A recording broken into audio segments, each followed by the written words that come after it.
Hi YouTube, hi DeviantArt, AnimeSuki, Sega, and wherever else I post a link to this. I'm RedShocktrooper, aka Oberspawn Global, aka Red.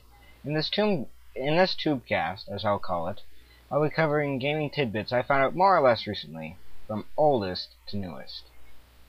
To business, on the 5th of November 2010, I found out that EA is coming out with what I've read as a watered-down version of Battlefield 2.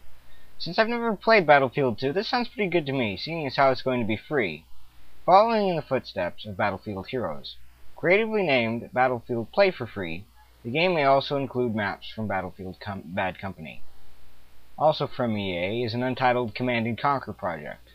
I'm not sure what to make of this, since Red Alert 3 and Uprising back last year and the year before were awesome, but I've only heard a long string of bad things about Tiberian Twilight.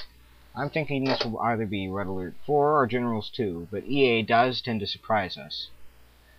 For more personal things, I recently played Valkyria Chronicles 3's Japanese demo, and enjoyed it.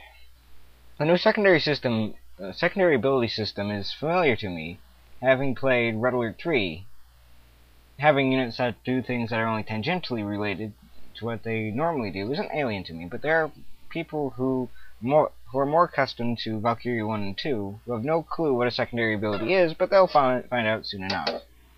Gameplay is almost exactly like Valkyria 2's, only with some minor tweaks here and there. The big, overpowered characters are actually the tank, Rayla, and Imuka. I don't think I said any of those names right. Kurt's special ability looks overpowered on paper, but in practice really isn't near so powerful. But this is likely because of how low level the characters are in the demo.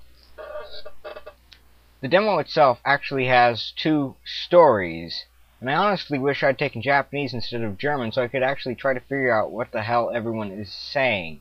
There are two endings to it: killing the boss at the end of the second mission, or taking the flag. I went through both endings and, well, I can't figure out what the hell is going on. I guess I'll have to hope Sega releases an English version later. This might actually stretch into the full game. Presumably, certain game events drive Kurt, the player character, towards either Imuka, a Darkson, or Rayla, a Valkyria, or maybe a third option. Who knows yet? Valkyria Chronicles 3 Untold Chronicles will be out in Japan sometime in January, with a Western release hopefully following in its wake.